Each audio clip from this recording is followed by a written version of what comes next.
हे WhatsApp बच्चा लोग, कैसा है तुम लोग?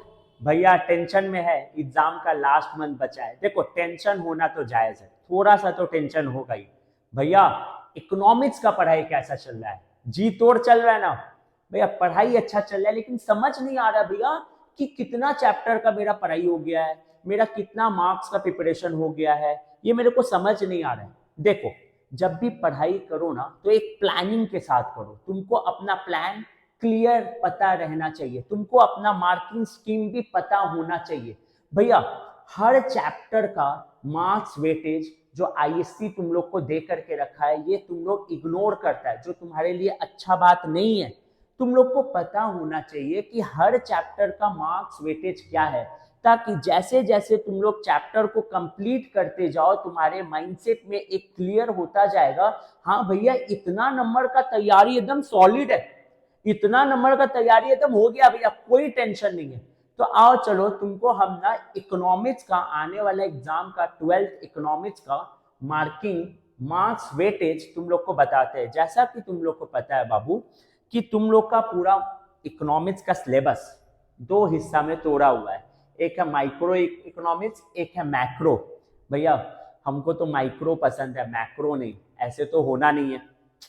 देखो, दोनों आंख है, दोनों आंख से तुमको देखना होगा, है ना? तुम एक को छोड़ेगा दूसरा को करेगा, या दूसरा को छोड़ेगा इसको करेगा, तो नहीं होना है।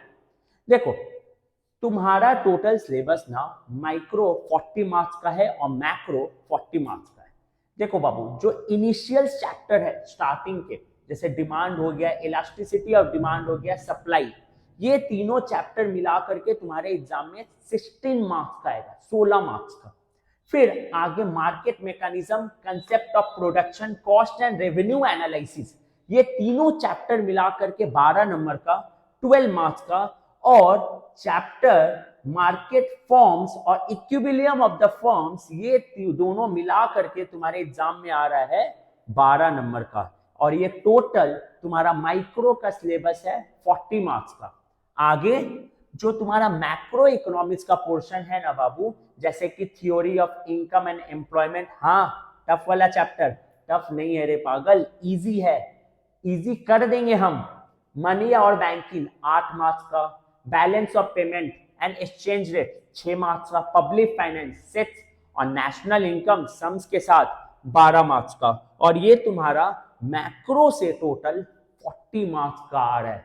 अगर तुम सब्जेक्ट वाइज देखो ना, अगर तुम चैप्टर वाइज देखो, तो तुम्हारा मैक्रो में चैप्टर्स थोड़ा कम है एज कंपेयर टू माइक्रो। अब ना, लेकिन भैया ठीक है, मेरे को ये नहीं समझ आ रहा है ना कि भैया अब हम आने वाला कुछ दिन में पढ़े कैसे, हम आने वाला दिन का प्रिपरेशन कैसे करें। देखो भैया, एक और प्रॉब्लम क्या है ना, हम टेस्ट पेपर लास्ट मंथ में सॉल्व कर रहे हैं ना, लेकिन मेरा मार्क्स नहीं बढ़ रहा भैया। मेरा मार्क्स ना, मान लो 80 में 60 65 इतना ही आ रहा है भैया, वो बढ़ नहीं रहा है। बाबू, तुम्हारा अप्रोच में थोड़ा सा गलती है। देखो, अप्रोच अपना बहुत ही क्लियर रखो। देखो, हम क्या बोलेंगे ना, टोटल अपना चैप्टर्स, अपना प्रिपरेशन को ए, बी और सी कैटेगरी में डिवाइड कर लो, ए, बी और सी कैटेगरी में तोड़ लो। ए में वो सारा चैप्टर रखो जो तुम्हारा वेल प्रिपेयर्ड है, जिसको लेके तुम श्योर शॉट है भैया इस चैप्टर से तो इतना मार्क्स कम उठा ही लेगा। बी में वो सारा चैप्टर्स को रखो जो तुम्हारा 70-75% प्रिपेयर्ड है, 20-25% उस चैप्टर में कहीं कहीं कोई कोई पोर्शन में दिक्कत होता है, कोई कोई पोर्शन में कंफ्यूजन है, कंसेप्ट क्लियर नहीं है। सी कैटेगरी में वो सारा चैप्टर्स को रखो जो अभी तक तुम्हारा प्रिपरेशन अच्छा नहीं हुआ है।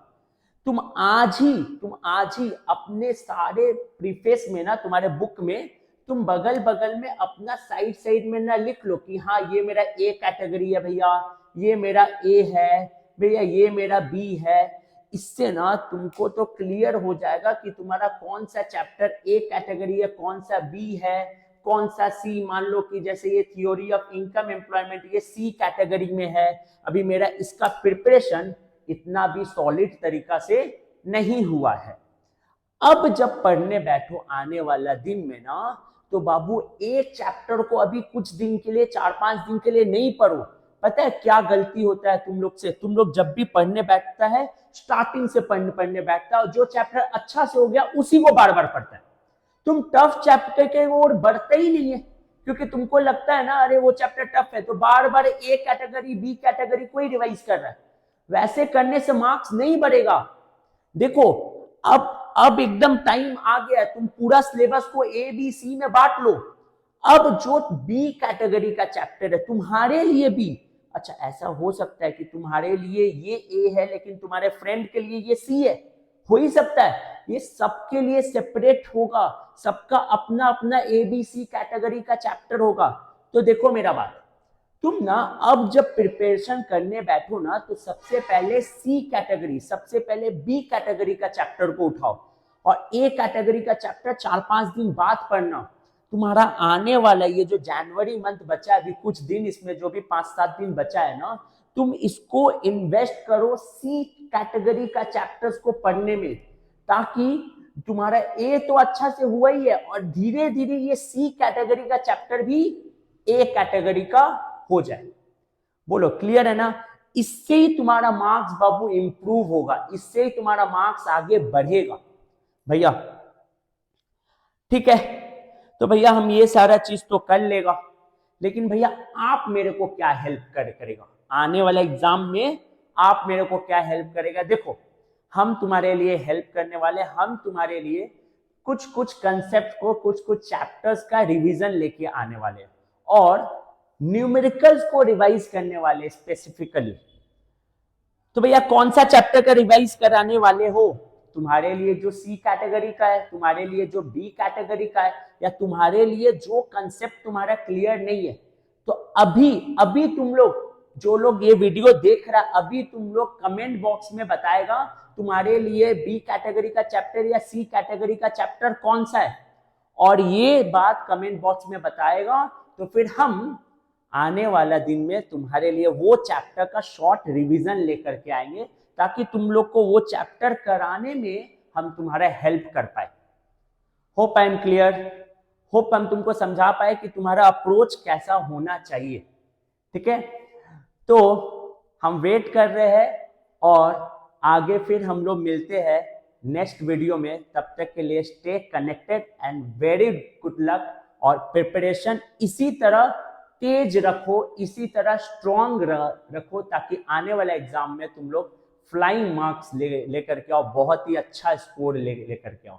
Thank you so much, keep watching, keep supporting, stay connected, good luck.